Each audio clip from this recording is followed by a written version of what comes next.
அந்த தையிட்டி விகாரைக்கு தமிழ் மக்களுடைய காணிகளை அடாத்தான முறையிலே கையகப்படுத்துகிற முயற்சிகளை எதிர்ப்பு தெரிவித்து அந்த காணிகளை மக்களிடம் கையளிக்க வேண்டும் என்பதில் உறுதியாக நின்று கொண்டிருந்த பொழுது எதிர் பக்கத்திலே பொதுமக்கள் அரங்கிலே இருந்த என்பிபி உறுப்பினர்கள் எழுந்து எங்கள் பாராளுமன்ற உறுப்பினர் கஜேந்திரகுமார் பொன்னம்பலத்துக்கு எதிராக கூச்சலிட தொடங்கினார்கள். அது சந்திரசேகரன் அழைத்து வந்த என்பிபியினுடைய அடியாட்கள். ஊர்களில் கிராமங்களிலே அடிதடி வன்முறைகளிலே ஈடுபடுகின்ற நபர்கள் தான் அந்த காடைத்தனமான கூக்குரல் இடுகின்ற செயல்பாடுகளில் ஈடுபட்டிருந்தார்கள். குறிப்பாக வடமராட்சி தென்மேற்கு பிரதேச சபையினுடைய உறுப்பினராக இருக்கிற என்பிபியினுடைய உறுப்பினராக இருக்கக்கூடிய ஒரு நபர் அந்த கூட்டத்திலே அவர் எவ்வாறு அந்த கூட்டத்திற்கு வந்தார் என்று கூட தெரியாது. அவர் சந்திரசேகரனுடைய ஒரு அடியாளாகத்தான் அங்கே கலந்து கொண்டிருந்தார். அவர் அங்கே வீடியோக்களை எடுத்து கருத்து சொல்லுகின்றவர்களை அச்சுறுத்துகின்ற செயல்பாட்டில் ஈடுபட்டிருந்தார். ஊடகவியலாளர்களை வீடியோ எடுத்து அச்சுறுத்துகின்ற செயல்பாட்டில் ஈடுபட்டிருந்தார். தங்களுடைய காணி பிரச்சனைகளை காணிகளை விடுவிக்க வேண்டும் என்று கேட்கின்ற, அது குறிப்பாக இராணுவ ஆக்கிரமிப்பில் இருக்கிற காணிகளை விடுவிக்க வேண்டும் என்று கோருகிற நபர்களை வீடியோ எடுத்து அச்சுறுத்துகின்ற செயல்பாடுகளில் ஈடுபட்டிருந்தார்.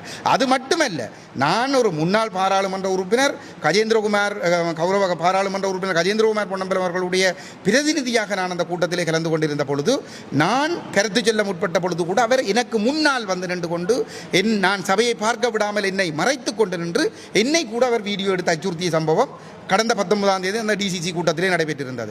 இதுக்கு முன்னர் நடைபெற்ற டிசிசி கூட்டங்களிலே இவ்வாறான சம்பவங்கள் நடைபெற்றது கிடையாது.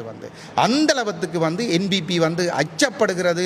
மக்கள் மத்தியிலே இந்த கருத்துக்கள் செல்லக்கூடாது, அந்த இடத்திலே இவ்வாறான கருத்துக்கள் சொல்வதனால் தங்களுடைய இனவாத முகம் அம்பலப்படுகிறது என்பதனால் எங்களுடைய கருத்து சுதந்திரத்தை முடக்குவதற்கு, ஊடகவியலாளர்களுடைய சுதந்திரமான செயல்பாட்டை முடக்குவதற்கு ஊடகவியலாளர்கள் ஒரு வார்த்தை சொல்லிக்கொள்ளும் என்னென்றா, நாங்கள் இந்த கூட்டம் செய்து கொண்டிருக்கின்ற போது இந்த கூட்டத்தினுடைய ஆரம்ப கூட்டத்தில் உரையிலும் கூட நாங்கள் சுட்டி காட்டினவங்களுக்கு எல்லாருக்கும் இதை ஒரு ஒழுங்கான முறையில் நடத்தி கொண்டு இன்னைக்கும் கூட ஏதாவது சின்ன சலசல்கள் இருந்துச்சு. இருந்த போதிலும் கூட நாங்க இங்கே பேசி கொண்டிருக்கின்ற பொழுது அங்கிருந்து ஒரு இளைஞர்கள் பேசுகின்ற விஷயங்களை ரெக்கார்ட் பண்ணி இப்ப சோசியல் மீடியால போட்டீங்க.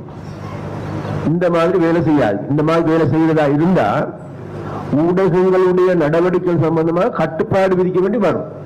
எங்களுடைய கருத்து சுதந்திரத்தை முடக்குவதற்கு, ஊடகவியலாளர்களுடைய சுதந்திரமான செயல்பாட்டை முடக்குவதற்கு ஊடகங்களுடைய நடவடிக்கை சம்பந்தமாக கட்டுப்பாடு விதிக்க வேண்டி வரும். ஊடகவியலாளர்களுடைய சுதந்திரமான செயல்பாட்டை முடக்குவதற்கு ஊடகங்களுடைய நடவடிக்கை சம்பந்தமாக கட்டுப்பாடு விதிக்க வேண்டி வரும். ஊடகங்களுடைய நடவடிக்கை சம்பந்தமாக கட்டுப்பாடு விதிக்க வேண்டி வரும். ஊடகவியலாளர்களுடைய சுதந்திரமான